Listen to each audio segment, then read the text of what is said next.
el juego y la fiesta. Para iniciarnos en la consideración de este tema, nos convendrá volver a una virtud muy simpática, de la cual no se habla nunca o casi nunca, que rige la actitud del cristiano en esta materia, en la materia de diversiones, de juegos, etc., que es la que se llama la eutrapelia. Palabra rara para muchos de ustedes quizás. Eutrapelia parece el nombre de una correntina, doña Eutrapelia González, ¿no? Podría ser algo así, de una paraguaya.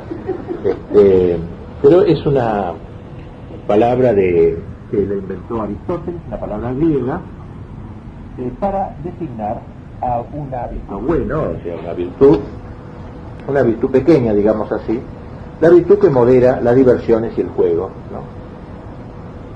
Eu significa bueno en latín, en griego digo eu, de viene Eucaristía, etc.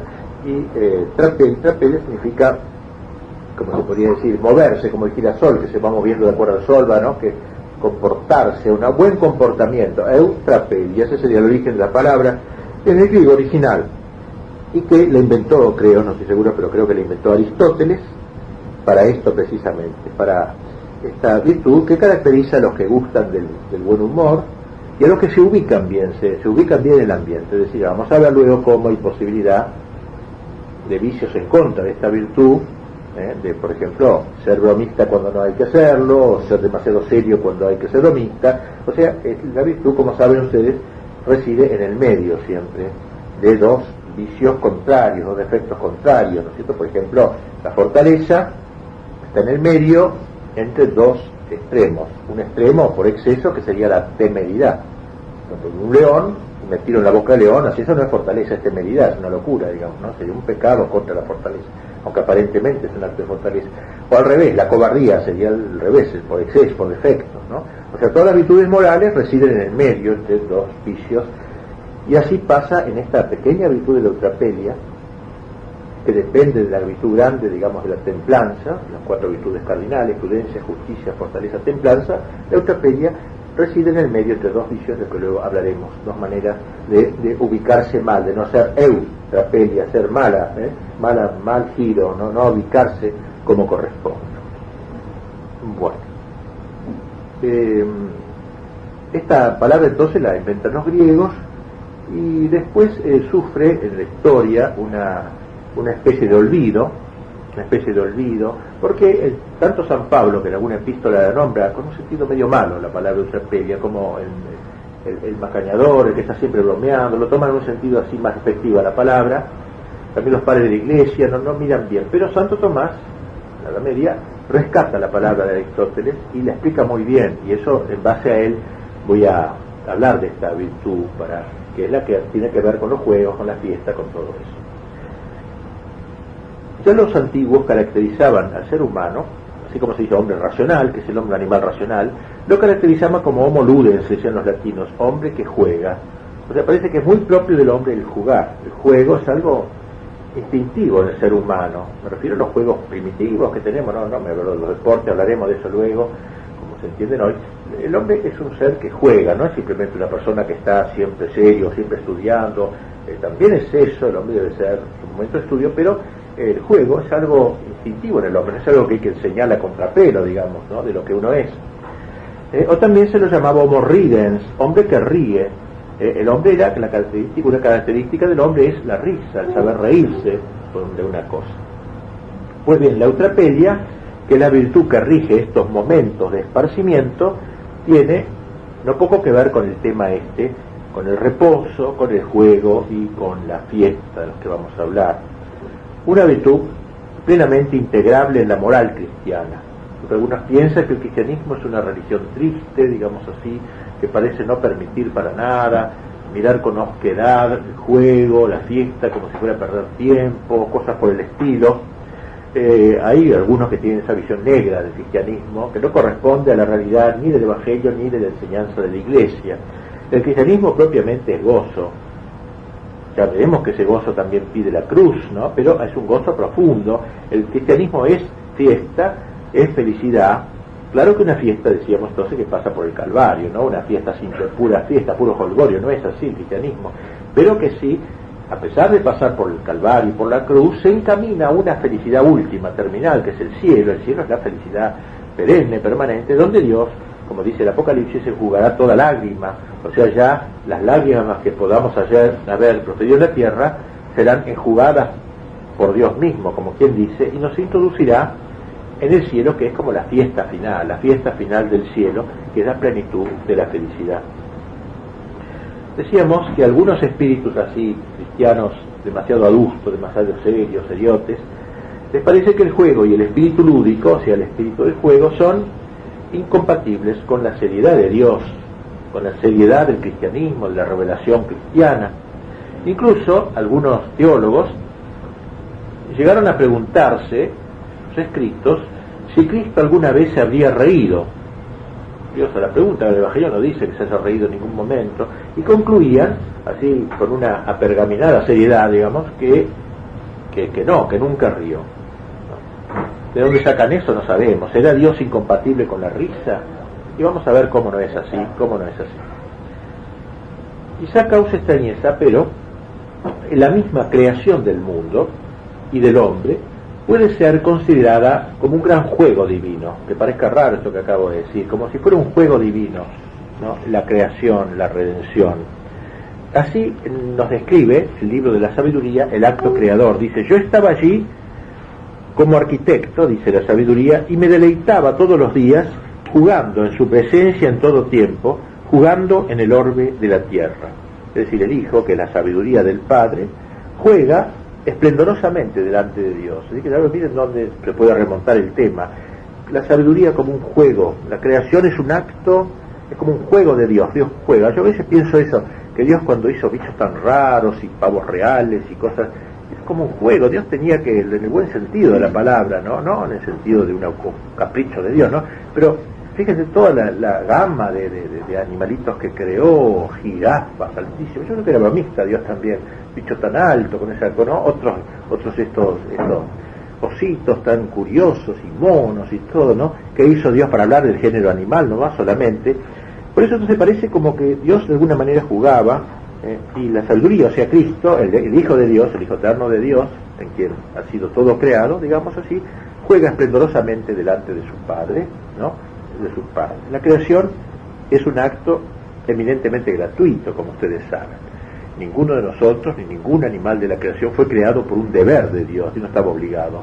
Ni ese bicho, ni ese mono, ni ese hombre, ni nada, tenían méritos para que Dios lo creara. Ninguno, antes de ser creados, ¿qué éramos? Nada. Y la nada no tiene ningún derecho. ¿Qué derecho puede tener la nada? Por eso la creación es un acto totalmente gratuito, no se debe a nada, no es premio de nada. Al llevarla a cabo, Dios no buscaba ningún tipo de provecho.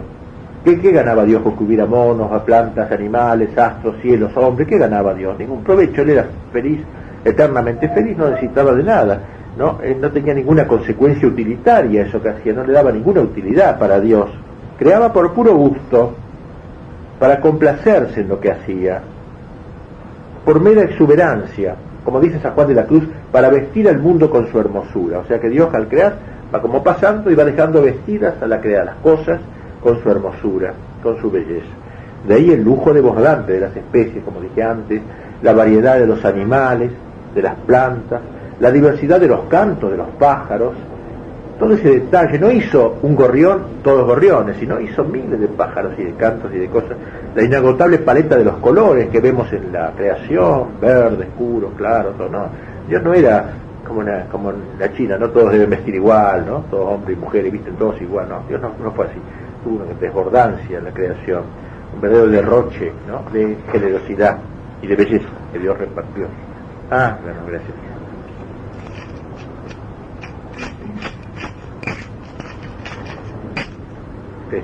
Bueno, pero Dios, podríamos decir que no cerró el juego, este juego, si queremos considerarlo así, ¿no? Como una especie de juego, el sexto día de la creación, o sea, cuando acabó de crear toda la naturaleza. Sigue jugando, podríamos decir, a lo largo de los siglos. ¿En qué sentido? Porque conserva a las cosas en su ser. El conservar, la conservación, ¿qué es la conservación? Es una especie de creación continuada. Esa es la conservación. O sea, el ser que fue creado se conserva mañana pasado, y se va como recreando, se va creando siempre de nuevo, una creación continuada, una repetición del acto inicial, podríamos decir. Podríamos decir que si Dios se separara de nosotros nos apagaríamos, sería como esas luces tan enchufadas, si uno desenchufa se extingue la luz, algo así podríamos decir. Estamos como enchufados en Dios, que nos ha creado. Si nos separáramos de Él por un absurdo, ¿no? Dios no existiera más, desapareceríamos. Por eso la conservación es como una creación continuada, mantenida, una repetición del acto inicial. Y bien sabemos cómo la repetición es un elemento esencial de todo juego. Todo juego, el fútbol por ejemplo, se van repitiendo los gestos, los juegos no son una cosa toda continua, se van repitiendo la salida, el juego en el medio de la cancha después, y todos los juegos se repiten, a los chicos se repiten, juegan a las escondidas y van repitiendo lo que hacen, lo encontró y luego repiten otra vez. La repetición es muy propia del juego, típica del juego. Pues bien, la creación es como una repetición de Dios, tiene algo de juego, la conservación de las cosas. Fíjese lo que escribía sobre este tema el gran pensador Chesterton, que conocen, menos de nombre. Dice Chesterton, todo el imponente materialismo que domina las mentes modernas descansa en una presunción falsa. La gente siente que si el mundo fuera personal variaría, si el sol tuviera vida bailaría. O sea, la gente tonta cree eso, ¿no es cierto? Que no tiene vida el sol, porque si tuviera sol bailaría el sol, que se saldría un día por el revés, por el oriente, por el occidente y no por el oeste. La gente cree eso. Y sigue diciendo Chesterton, la gente cree que los niños que rebosan en vitalidad quieren las cosas repetidas y sin cambio. Al revés, ¿no es cierto? Siempre dicen, hazlo otra vez. Uno hace una prestidigitación y los chicos dicen, hazlo de nuevo. Es típico de eso, y los niños son más sabios que estos adultos ignorantes. Y dice, la gente grande, dice Chesterton, no es suficientemente fuerte para regocijarse en la monotonía, o sea, en la repetición de los actos. Fíjese, lo digo entre paréntesis, por ejemplo, a veces la liturgia, la gente cree que para que atraer a la gente hay que hacer siempre distinto las cosas, elevar el ofertorio un día sí, otro día al revés, qué sé yo. Creen que cuando lo propio de las personas profundas es gozar en lo mismo, porque va penetrando, ¿no es cierto? No es como el picaflor, que tiene que cambiar de flor cada vez para encontrar lo que busca, sino que el hombre profundo ahonda en lo mismo. Eso es propio de la persona inteligente. Bueno, y así dice, la gente grande dice, pero tal vez Dios sea bastante fuerte para regocijarse en ella, en la monotonía. Es posible que Dios diga al sol cada mañana, hazlo otra vez, y cada noche diga a la luna, hazlo otra vez. Como diciendo, cuando Dios salió por primera vez del sol, le gustó a Dios, qué lindo, hazlo de nuevo mañana, y lo hace de nuevo, y lo va haciendo todos los días. Hay una novedad en la monotonía, ¿entiendes? Siempre es como si fuera la primera vez.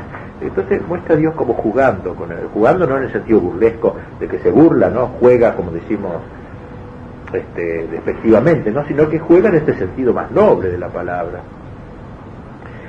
Así que vamos viendo ya cómo Dios tiene no poco que ver con el juego.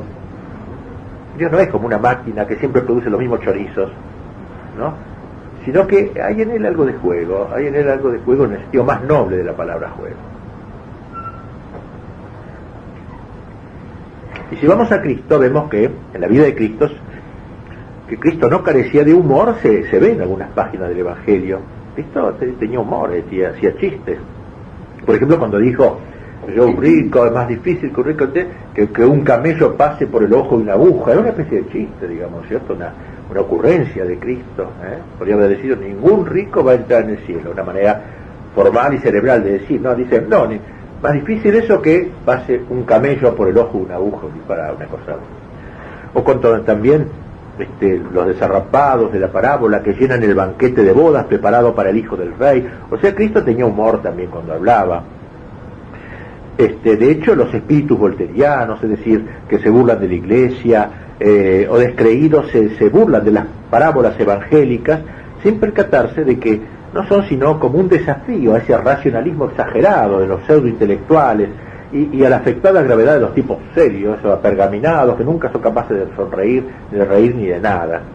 Podría afirmarse entonces que en Cristo interviene también el juego en su vida, e incluso, fíjense ustedes, hasta ha llegado a decir un autor que el mismo drama pascual, que parece tan serio, ¿no? La muerte y la resurrección, también es como un gran juego del amor divino que se manifiesta para luego fumarse. ¿Recuerdan cuando Cristo dijo, me buscaréis y no me encontraréis? Parece que estuviera jugando a las escondidas con nosotros. Quiere que lo busquemos, pero cuando creemos que lo hemos encontrado, desaparece para que lo sigamos buscando, como si jugara a las escondidas también en cierta manera con nosotros. En la tierra este juego es siempre precario, claro,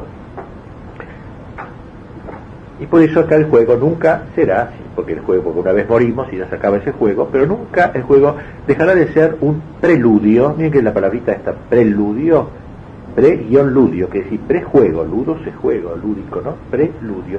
Sería como un preludio, vestíbulo del juego final, indefectible, de que se habla en el Apocalipsis. El Apocalipsis describe el cielo como con ciertos elementos lúdicos también de juego. Bueno, vamos entonces ahora a penetrar un poquito más en lo que es el juego, y después en la fiesta.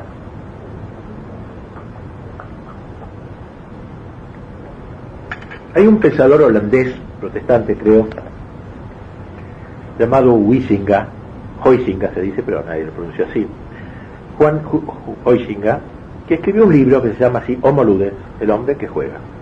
Hace una descripción del lugar del juego en nuestra vida.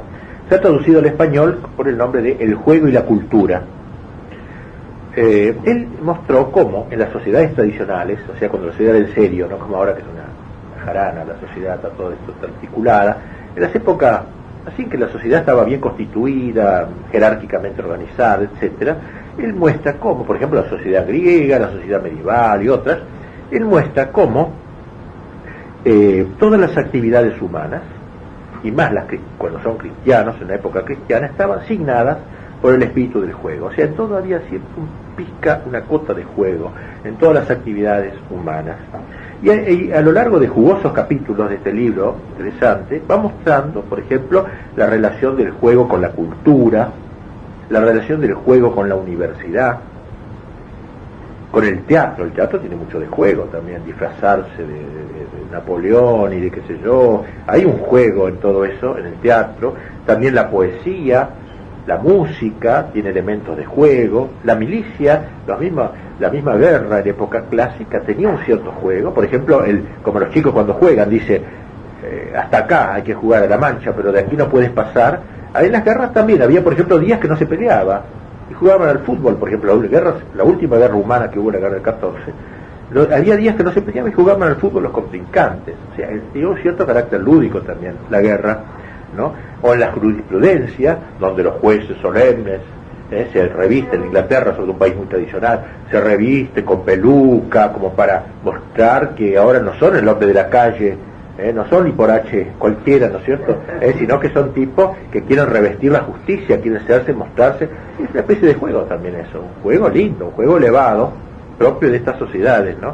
Y hasta con el comercio antes era bastante juego, todavía lo es en algunos lugares. Yo me acuerdo en Roma, por ejemplo, era realmente divertido, un juego divertidísimo. El comercio, había una zona de la ciudad de Roma que se llamaba la Porta Portese, en donde había como 5 kilómetros, tipo mercado Las Pulgas aquí en San Telmo, pero muy largo, donde se vendían cosas y se compraban. Bueno, era divertidísimo, uno gente a reírse nomás ahí, porque empezaban, estos platos, esta docena de platos vale 50.000 liras, pero hoy como un día de tanto sol vale 20.000 liras, pero por ser usted y estoy de buen humor 5.000 liras, y bueno, y así, y si uno lo compraba al precio que él se lo decía, se enojaba, porque quiere jugar, dialogar, no, eso no, menos, y hasta el juego acababa hasta el final. Cuando le volvía los platos, mostraba como una señal de dejo de tristeza de haberse lo vendido tan barato, no era así, él ganaba también, ¿entiendes? Me acuerdo que había un sueco ahí, lo de Suecia, un país todo al revés, los idiotes, le falta sentido lúdico, los precios son los que están en la vidriera, y toque, no toque, en Suiza no hace toca los precios de la vidriera, discutir un precio es una barbaridad, pero sin embargo es mucho más humano esto otro. Me acuerdo que tengo un sueco que estaba mirando ahí, se destornillaba de risa viendo esa escena de algo que valía inicialmente 30.000 liras y acababa valiendo 4.000, ¿no es cierto? Bueno, así que es interesante esta relación de la cultura antigua y de las actividades culturales teniendo una cierta cuota de juego que hace que el hombre no se tome demasiado en serio a sí mismo, caramba, porque uno no somos tan serios, de no poder en ningún momento hacer nada que no sea serio y formal. Sobre todo, podemos destacar, aunque a uno le choque inicialmente lo que voy a anunciar, la relación que tiene el juego con el culto. Esto parece más raro, parece que la liturgia, ¿no es cierto? Se pareciera a primera vista que el culto exigiría debería exigir una peculiar seriedad en razón de su misma esencia. ¿Cómo podemos decir que el culto tiene algo de juego? Y bueno, el poner ya esta pregunta muestra que muestra la afirmación de algo que parece obvio para mucha gente, que es incompatible lo lúdico y lo serio, como si fueran cosas contrarias. Si hay algo de juego ya no es serio, o si es serio no puede ser juego, y no es así, tan así. Sabemos bien que los juegos, tanto los de los niños como de los adultos, se suelen llevar a cabo con mucha seriedad. Bueno, el chico que juega a las escondidas juega con seriedad, si el otro se corrió una baldosa, se pone severo. Hay normas concretas, y el fútbol hay también, que hablo del fútbol porque es el juego más frecuentado. Por eso podemos decir que el carácter lúdico puede aliarse con actos serios e incluso sublimes como el culto, como la liturgia. El que ha escrito sobre este tema unas buenas páginas, inteligentes páginas, es Romano Guardini, un escritor que les recomiendo en general, interesante. Él va mostrando cómo en la liturgia no se busca una finalidad práctica. O sea, así como vamos al banco con una finalidad práctica, cambiar un cheque o lo que fuera, la liturgia, a la misa, por ejemplo, a la Eucaristía y en general a la liturgia, no vamos con una finalidad práctica para sacar algo, para conseguir un favor, una cosa así, sino vamos con cierta gratuidad, como quien dice, ¿no es cierto?, para abocarnos a la glorificación de Dios, que es el fin de la liturgia, y la santificación del hombre. Son los dos fines de la liturgia, ¿no? Glorificación de Dios y santificación del hombre. Y por eso, dice Guardini, la liturgia tiene algo de inútil. Claro, enseguida ustedes otra vez extrañan como inútil algo tan importante como la misa, y sí, en este sentido inútil. ¿Qué quiere decir inútil? Que no se ordena a nada ulterior. Lo útil es lo que se ordena a otra cosa. Por ejemplo, yo tengo este vaso de agua, pasa a ser útil en cuanto que me sirve para tomar, ¿no? La liturgia es en ese sentido inútil. Fíjense ustedes una frase que parece una blasfemia, pero que enseguida entenderán que no tiene nada que ver con ninguna blasfemia. San Agustín dice: Dios es supremamente inútil. Parecería un insulto a Dios, ¿no? Pero ¿qué quiere decir? Que Dios no se ordena nada ulterior. Lo propio de lo útil es ordenarse algo. Un martillo es útil porque se ordena martillar, pero Dios no se ordena nada que esté por encima de Dios, porque es supremo Dios. Y por eso Dios es supremamente inútil, dice San Agustín. Qué rara la frase, pero es por excelencia, no por defecto, que es así inútil. Pues bien, la liturgia tiene un poco que ver con aquellas palabras con las que comenzamos esta charla, cuando se hablaba de la creación como un juego en la presencia de Dios, un juego en el orden de la tierra. Jugar ante Dios, esa sería la esencia de la liturgia. Jugar ante Dios, sin buscar provechos. Uno puede rezar por cosa de uno, no es que esté prohibido, pero no es el fin esencial de la liturgia. El buscar cosas para mí, no es algo útil, algo que me sirve también me sirve, pero no es esencialmente eso. Es jugar delante de Dios, digamos así. De ahí ese cuidado tan propio de todo juego por atenerse a determinadas prescripciones que tiene la liturgia, sobre todo cuando era más seria que ahora, donde un poco de folgorio, ¿no? Pero antes el sacerdote tenía que abrir los brazos hasta acá, no así nomás, tenía que juntar las manos, había una cantidad de prescripciones que son propias del juego. Juega la mancha, hace un montón de prescripciones tiene, ¿no? Propio del juego, entonces, fijar las palabras, las oraciones, los gestos, los colores, los ornamentos y todo lo relativo al culto. Y por eso, dice Guardini, que vivir en la liturgia es el espíritu de liturgia, dice, llegar a ser aquel juguete de Dios de que hablaba Platón. Platón decía que el hombre era como un juguete de Dios, no en el sentido despectivo, otra vez como que Dios nos basurea, digamos, no en ese sentido, sino juguete de Dios, es decir, desplegar nuestra vida como si fuéramos un juego, si nuestra vida fuera un juego delante de Dios. Allí cumplimos el mandato de Cristo de hacernos como niños, propiamente, renunciando al espíritu practicista que tenemos todos los mayores, todo práctico, todo utilitario en nuestra vida, en todo buscamos un resultado concreto, no tenemos la gratuidad, esa, ¿no es cierto? No. Bueno, y la liturgia entonces, en este sentido, podemos decir que es un juego sagrado, una especie de juego sagrado, no por cierto el juego terminal, sino como un preludio otra vez, como dijimos antes, porque en última instancia, ¿qué será al fin y al cabo el cielo, la eternidad bienaventurada, sino una liturgia ininterrumpida? La plenitud del sublime juego iniciado en la tierra, el juguete de Dios hecho adoración incesante. Bien, ya vamos viendo entonces que el juego es importante y serio y que toca muchos aspectos de nuestra vida. Digamos ahora algo sobre lo que es la fiesta, que es el otro tema relacionado. Sobre esto, así como yo me voy basando en otros autores, porque no voy a inventar estas cosas, así como hemos nombrado a Huizinga para hablar de la relación del juego con toda la cultura de los sociedades tradicionales, y hemos hablado ¿de quién hablamos? De Guardini para explicar cómo la liturgia era un juego. Ahora podemos citar a Joseph Pieper, un gran pensador muerto hace poco tiempo, menos de un año, que nos ha dejado un excelente análisis de lo que es la fiesta, la esencia de la fiesta, que luego la aplicaremos a esta eutrapelia, que es la virtud proporcionada. Allí nos dice que la fiesta también se relaciona con las épocas tradicionales, que es la época que hay que mirar, ¿no es cierto? Porque esas sociedades que eran ordenadas, no como la de ahora, porque es un descalabro esta sociedad nuestra. Había épocas en que había cierto orden, jerarquía.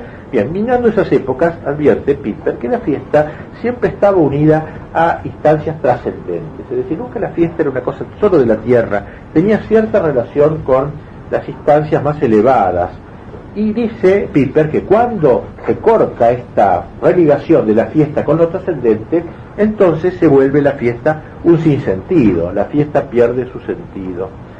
Por eso decía Piper que podrá haber fiestas mundanas, o sea, fiestas del mundo, fiestas terrenas, pero nunca plenamente profanas, independizadas de Dios y de lo trascendente. Y pone en ejemplo el carnaval. Ustedes saben por qué existe el carnaval. El carnaval era una preparación para la cuaresma. La cuaresma había ayuno, abstinencia, era muy severo antes eso. Entonces había una fiesta previa. El carnaval era una fiesta como una diversión grande, digamos, en una ciudad cristiana, no una orgía, ¿no? Sino una diversión humana, preparando esto otro trascendente que era acercarme al misterio de Cristo, de su muerte y resurrección a través del ayuno de la cuaresma. Entonces el carnaval, hoy el carnaval, separado de eso, pierde su sentido en realidad. Se convierte en una fiesta puramente profana, de colgorio nomás. Se pierde ahí de la conexión indecidible de la fiesta con la liturgia. Pues bien, hace poco el Papa ha sacado un documento, una carta apostólica llamada Dies Domini, el Día del Señor, donde se refiere a lo que es el domingo, la espiritualidad del domingo, ya que ve el Papa en la sociedad actual cómo se ha olvidado el domingo, no solo el hecho de no ir a misa, sino el trabajo, todas las cosas que están unidas, y por eso quería volver a los grandes principios, lo que es el domingo, la espiritualidad del domingo.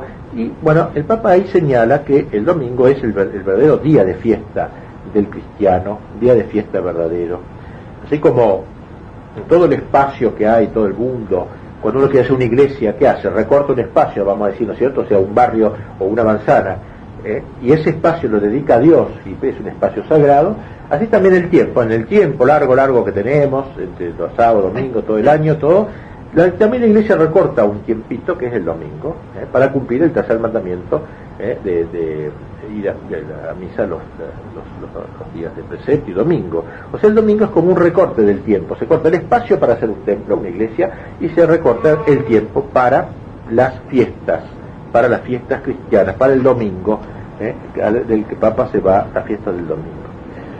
El Papa hace todo un estudio sobre esto que nos saldría de nuestro tema, va mostrando cómo el domingo cristiano fue preparado por el sábado judío, que ya para los judíos el sábado era un día de regocijo, de celebración, como dice un libro del Antiguo Testamento: hoy es día consagrado al Señor, no os entristezcáis ni lloréis, id a comer manjares abundantes, bebed licores dulces, pues hoy es día consagrado al Señor, y no os entristezcáis, porque la alegría del Señor es vuestra fortaleza. De Dios quería un día de fiesta en el Antiguo Testamento, que era el sábado. ¿Por qué el sábado? Porque era el día último de la creación. Cristo creó todo y el sábado descansó. Y por eso entonces el judío tomaba esa idea del sábado como el día de la fiesta semanal. Ese sábado que para nosotros cristianos pasa el domingo, que es el día en que Cristo resucitó. Pero es el mismo espíritu, es decir, el espíritu de alegría, de fiesta, hasta aún de tomar vino, porque el vino es católico, no hay que ser, el católico no es un abstemio, ¿vale? Pero eso se hace protestante en todo caso, ¿no?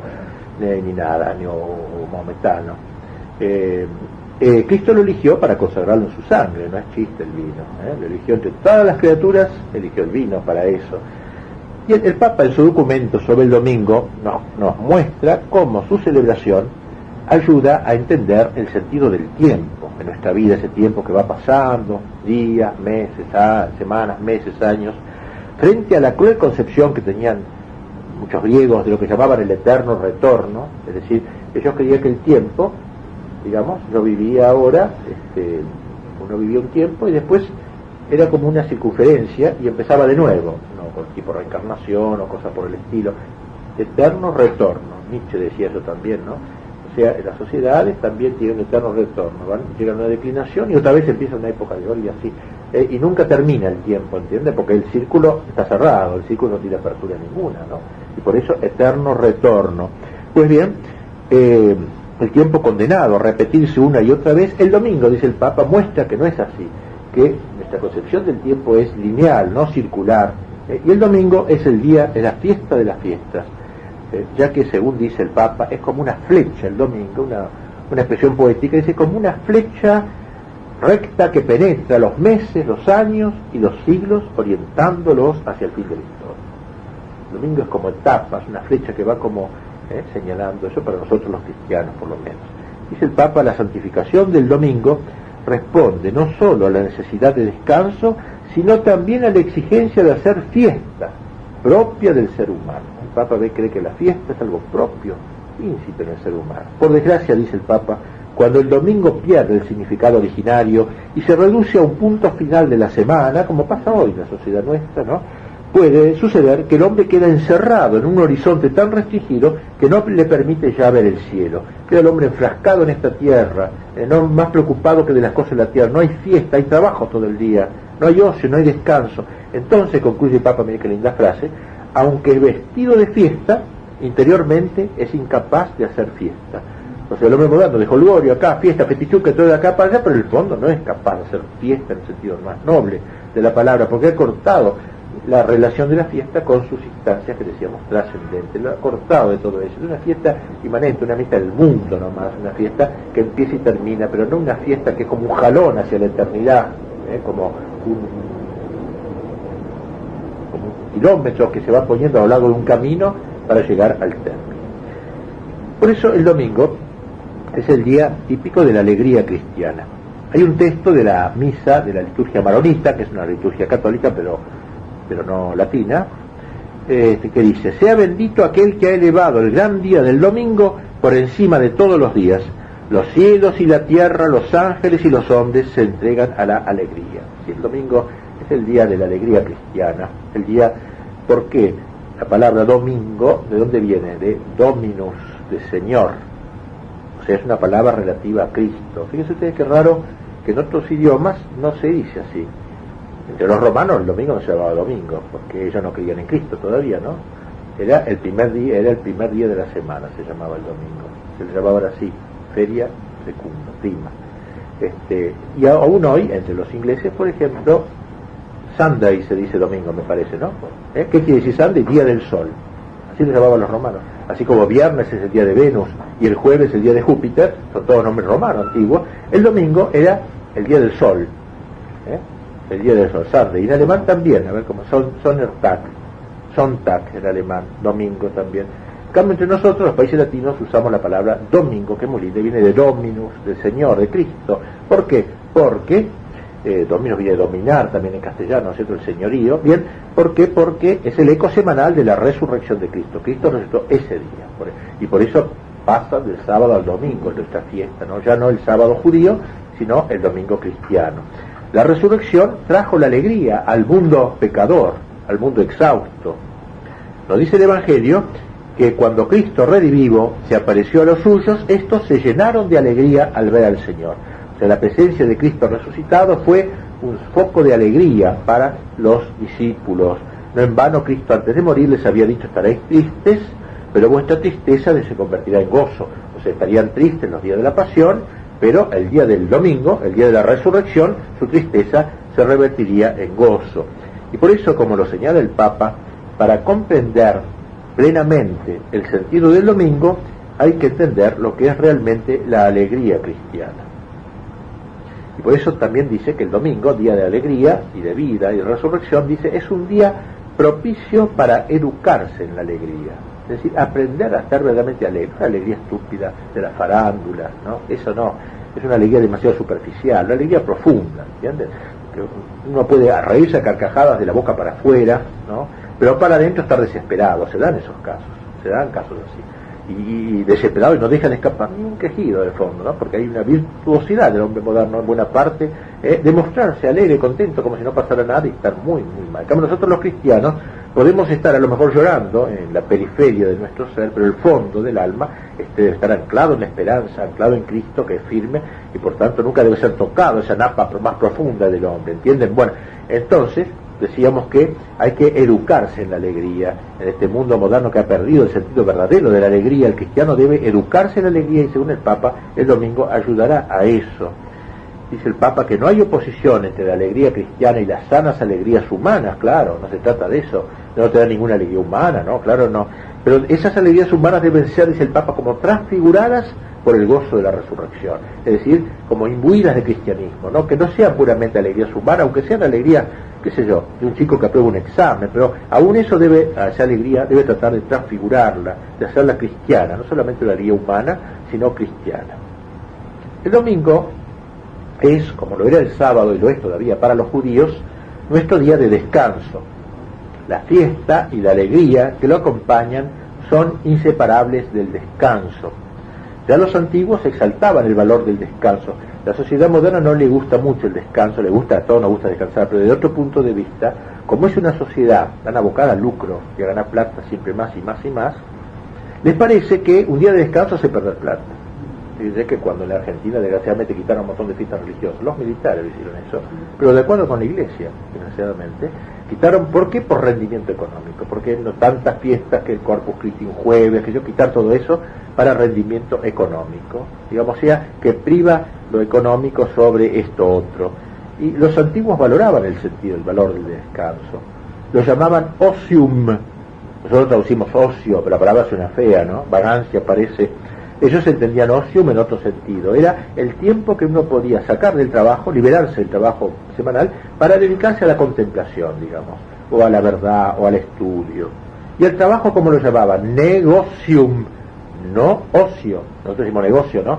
Viene de no ocio, es decir, con algo negativo. Lo positivo era ese descanso. Y Aristóteles llegaba a decir, estamos no ociosos para tener ocio.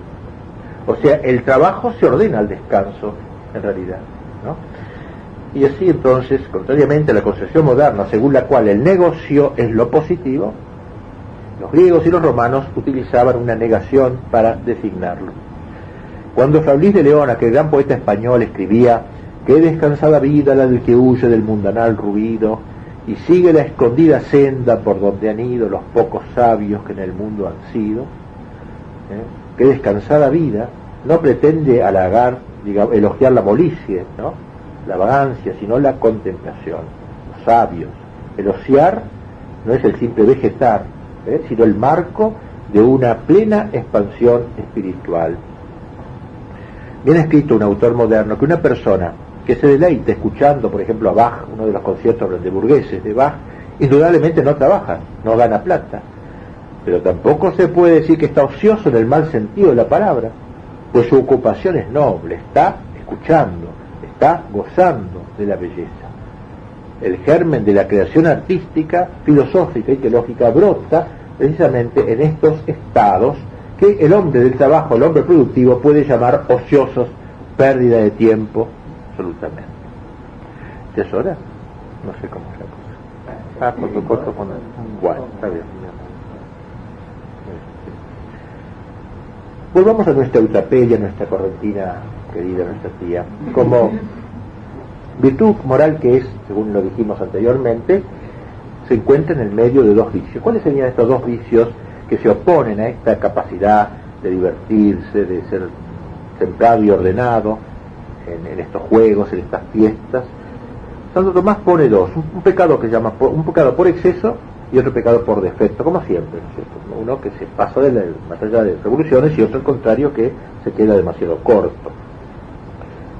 El pecado por exceso fue llamado por los antiguos bomología, palabra bien difícil, bien rara, ninguno de ustedes la ha oído seguramente. Así leemos en Aristóteles, hay personas que llevando al exceso la manía de hacer reír, pecan por bufones, bomoloqui, dicen, ¿no? Y se hacen pesados por su deseo de decir chistes a toda costa. Son estos tipos que están siempre en el jolgorio, digamos, ¿no? Con los cuales nunca se puede hablar en serio. Y enseguida agrega que como la mayor parte de la gente le agrada la broma y la risa redundantes, a veces los bomológicos pasan por eutapélicos, pasan como si fueran tipos bien ubicados, digamos, y graciosos, pero están muy lejos de serlo. Ustedes dirán, ¿de dónde viene esta palabra tan rara, bomológico? Proviene es una palabra griega, claro, que viene de bomos, altar, y logos, que significa acecho. ¿Qué significa esto? ¿A qué viene? En los templos antiguos, en los templos griegos, se ofrecían sacrificios de animales muertos, ¿no? En los templos. Y como sus entrañas eran arrojadas fuera del templo, por ejemplo de unos pájaros, se les sacaban las entrañas, se ofrecía el pájaro al ídolo, ¿no? Y se tiraban las entrañas afuera del templo, ¿qué pasaba? Inmediatamente venían las aves de rapiña para arrebatarlas, ¿cierto? Así los bomológicos están al acecho para robar la seriedad. ¿Entienden el origen de la palabra? Por eso, ¿no? Son como aves de rapiña. Están todos hablando en serio y te llega, qué gracioso esa paloma, qué sé yo. O sea, el tipo que está al acecho para quitar seriedad a toda conversación y todo convertirlo en broma. Eso es horrible, evidentemente. Un tipo odioso. Hay bomología cuando la alegría se hace necia, carcajada pura, cuando alguien se recrea en un tiempo indebido, por ejemplo, hacer bromas en la misa o en lugares indebidos, en una iglesia, qué sé yo, en una se está velando un muerto y salir con bromas, o se divierte de manera grosera e inadecuada también. Todo eso es expresiones de la bomología. Tengan esta palabrita entonces, o sea, el chistoso, incurable, estúpido, fuera de lugar. Y frente al pecado por exceso al que hemos aludido, está el de aquellos con los cuales, al revés, nunca se puede hablar en serio. Nunca se puede hablar en serio, un pecado por defecto. Es el de aquellos que, al revés de este otro que está bromeando con todas las cosas, nunca se le ocurre algo gracioso que decir, jamás. Y se muestran molestos cuando alguien en un grupo, una reunión, profiere alguna broma. Ya parece que fue un tipo relajado, se pone serio. Son los agrios, dice Aristóteles, duros. Aristóteles los llama agroikoi, otra palabra rara. Esta es más fácil de ver de dónde viene. Viene de agros, campo, agro, ¿no? Agricultura, agro. Agroico sería el hombre rústico, un poco de campo, ¿no? Rústico, huraño, agrio, que capaz no está capaz de estar en una reunión en la ciudad o en un pueblo, ¿no? Y cree que todo debe ser serio, solemne y formal. El agroico, dice Aristóteles, juzga inútiles los momentos de broma, nada aporta de su parte y todo se le hace motivo de tristeza. Uno hace un chiste y se queda más triste todavía el tipo, ¿no? Completamente marginal a todo lo que pueda ser humor. Es abominable el exceso, este extremo de los hoscos y estirados, que consideran levedad toda la pérdida de tiempo. Creen que siempre el tiempo hay que aprovecharlo. Son de esos que trabajan de sol a sol y que no tienen un minuto. Considera relajamiento todo chiste es un relajamiento, todo humorada es un relajamiento. El agroico es un verdadero aguafiestas. Bueno, vamos a dejar acá un ratito y seguimos.